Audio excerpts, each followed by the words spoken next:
rébellion vient de commencer à l'intérieur du Rwanda afin de chasser les terroristes, criminels, génocidaires rwandais Paul Kagame et sa bande d'assassins.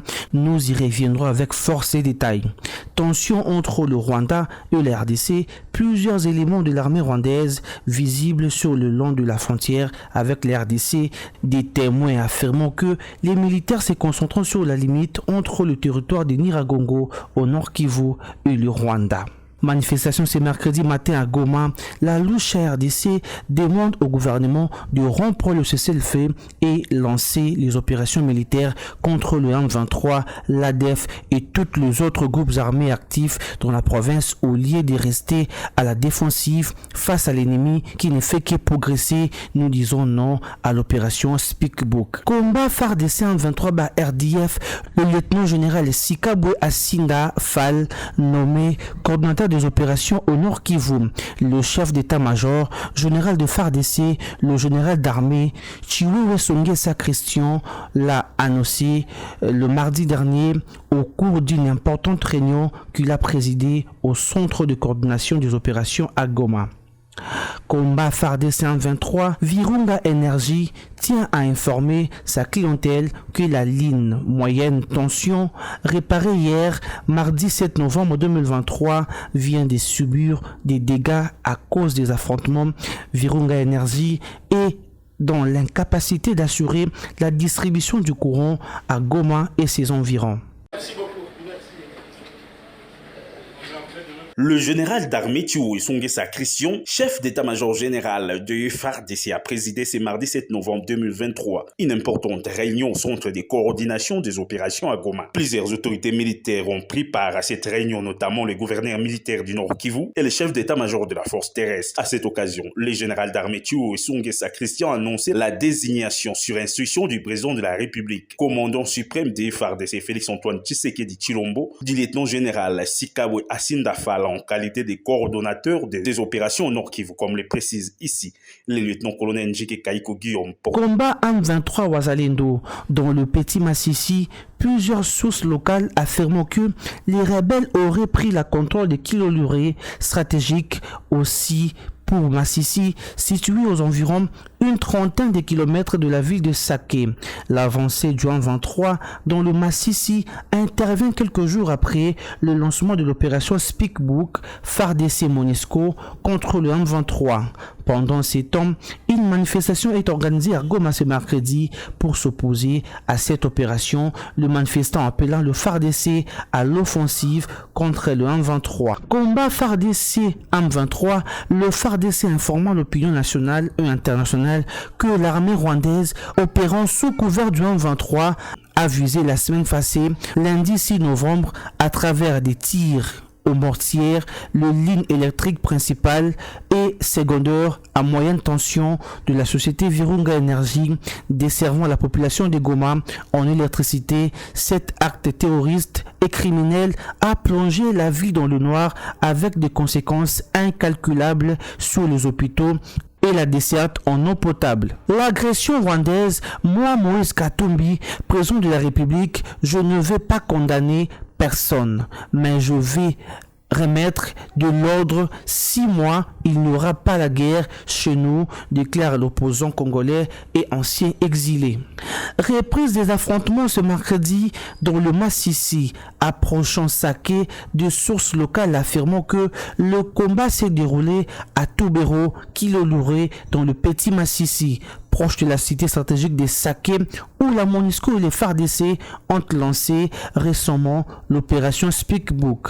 Ces affrontements qui ont débuté depuis 5 heures, opposant les Wazalendo et le M23 par RDF, les détonations en armes lourdes et légères, entendues, précisons nos sources locales.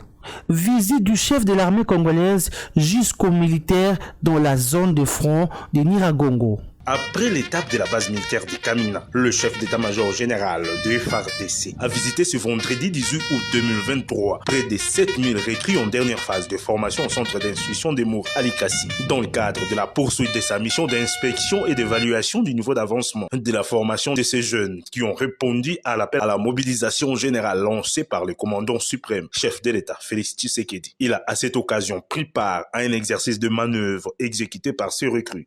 Contact d'avant!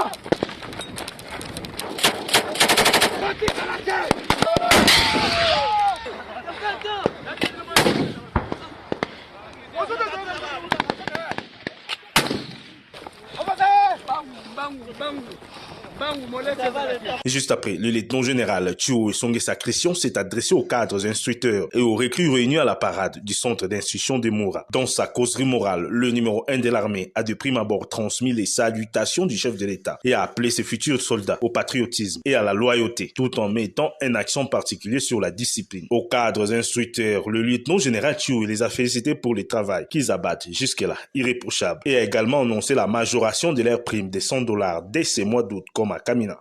Mampinga ya FARDC, notre devise. Nalingi nakomisa nano mbote ya mokonzi ya mboka, commandant suprême ya Mampinga na biso ya FARDC, président Félix Antoine Tshisekedi Tshilombo, atindeli bino mbote, bino nyonso boyambi mbote ya mokonzi na esengo. Est-ce que Boyambi Angona Esengo? Merci beaucoup. Ça fait longtemps natika kibino tokutanaki na ngambo kuna, lelo tokutani awa. Moura ne choue jamais parce que à liboso nyonso bimaka awa azalaka caractérisé dans 3 points. Point ya liboso, c'est le patriotisme. Oyoki appel ya mokonzi ya mboka oye. Tango oye, souci na yo ezaka okende kobatela mboka na yo. Monguna azala lisusu te na mboka na yo. Ya mibale, la loyauté. La loyauté d'abord envers le commandant suprême. On ne coquille jamais Kozala, loyal, il y a commandant là, mais aujourd'hui on va peut-être m'appeler à mon cause. Non. Dans le bien, un patriote, n'a oyaza, loyal, les deux, jamais on va trahir. Même à ta mémédio mal à Mongo. Signalons qu'auparavant, le général Tchououé avait pris part à un briefing sur la situation de l'école, des sous-officiers et des centres d'instruction des Moura, lui présentés respectivement par leurs commandants, les colonels Ikomo Bienveni et Sanza Desem, avant d'effectuer une visite guidée du site qui va abriter les nouveaux centres de santé. Une bombe vient de cibler la base du contingent burundais de l'EAC basé à Kichanga. Plusieurs blessés et de morts, selon une source sur place. Le rescapé se dirigeant vers la localité de Kibambiro. Les rebelles du M23 avaient interdit leur mouvement. Le Rwanda sur le pied de guerre, il faut réduire l'orgueil de Kigali et sa propression à marcher sur les conventions internationales. Paul Kagame doit être mis hors l'état de nuire. L'association des écrivains panafricanistes se sont rassemblés en 1992, n'est-ce pas, pour fixer une date afin de célébrer, d'honorer, de rendre hommage à tous les écrivains africains du continent, bien sûr, et mettre en lumière toutes les difficultés auxquelles ils font face, notamment dans la production et même la publication de leurs œuvres d'esprit, parce que vous le savez, à l'époque, il n'y avait pas de maison d'édition. Comme c'est le cas aujourd'hui, nous avons l'Harmattan ici à Kinshasa, nous avons Mediaspol à Kinshasa. À l'époque, il n'y en avait pas. Quand vous avez vos manuscrits, vous avez vos textes, il fallait les imprimer ailleurs, en dehors du pays. C'était un parcours de combattants, un calvaire auquel faisaient face les écrivains africains. Eh bien, l'association des écrivains panafricanistes a décidé d'instituer la date du 7 novembre, à partir de l'année 1992, comme date pour honorer la mémoire écrivains. Parlez-nous en 2 mots de la littérature congolaise d'expression française et quels sont les pionniers. Voilà, la littérature congolaise d'expression française vient de très loin. D'ailleurs, il y a une guéguerre dans les milieux des littéraires au sujet de la paternité de cette littérature, au sujet des pionniers. Parce que la littérature, Téti Samba, il faut le noter, existe avec l'homme, par l'homme et pour l'homme. Donc l'œuvre littéraire est produite, s'inspire de la société. L'écrivain lui donne le caractère littéraire. Donc on appelle œuvre littéraire toute œuvre qui est écrite dans le respect des normes, des principes artistiques et même esthétiques. N'est-ce pas? C'est justement l'esthéticité de l'œuvre qui fait d'elle une œuvre littéraire. Eh bien, quand cette œuvre est rédigée, elle retourne dans la société d'où elle a été inspirée. Raison pour laquelle j'ai dit que l'œuvre vient de la société, donc elle est l'œuvre de l'homme, par l'homme et pour l'homme. Pour parler justement de la littérature congolaise d'expression française, il y a 2 camps. Le premier se situe par rapport à Stéphane Kaosé, c'est lui qui a écrit les premières œuvres ou les premiers écrits littéraires, n'est-ce pas, en 1917. Il a même écrit la philosophie bantou, pour ceux-là qui ont fait un bon cursus. La philosophie bantou, c'est l'œuvre de l'abbé Kaosé. Et certains analystes ou critiques littéraires estiment que c'est à partir de ces œuvres-là, de l'abbé Stéphane Kaosé, qu'on parle de la littérature congolaise d'expression française. Mais il y a un autre camp, notamment celui de Kadima Nzuji Mukala, qui dit non, on ne peut pas parler d'une œuvre littéraire s'il n'y a pas le côté, l'aspect esthétique, la beauté de l'œuvre. Parce que ce ne sera pas différent des rapports que font par exemple les OPJ. C'est un rapport de mission, un rapport d'audition. Parce que ce qui fait la différence entre une œuvre littéraire et une œuvre scientifique, n'est-ce pas, une production scientifique, un ouvrage scientifique, c'est le côté aspect beauté ou aspect esthétique. Alors qu'Adimanzou, j'estime qu'on peut parler de la littérature congolaise à partir de l'œuvre Ngando de Paul Lomami Chibamba.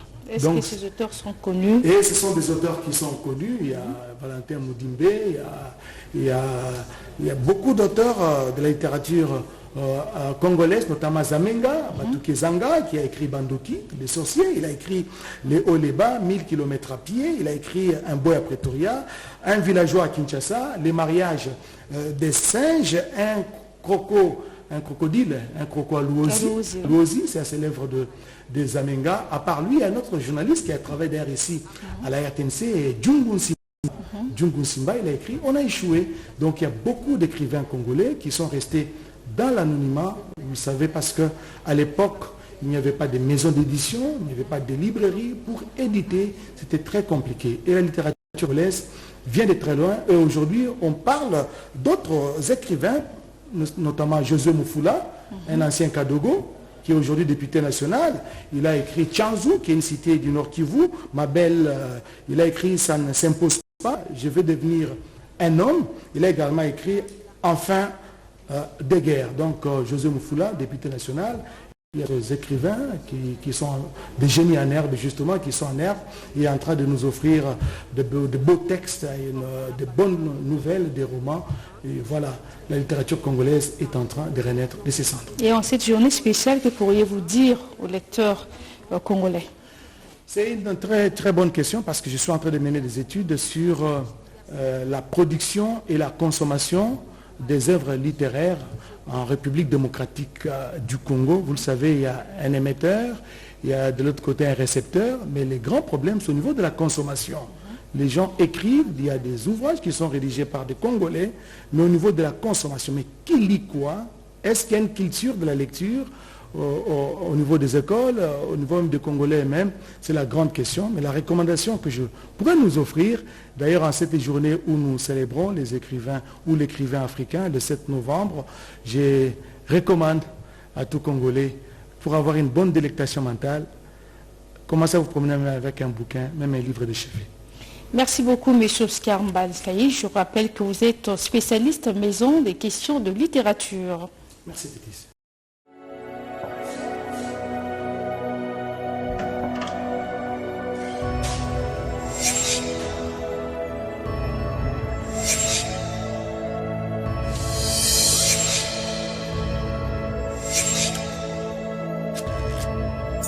Abonnez-vous sur Pifo Télévision, vous informer sur notre devoir.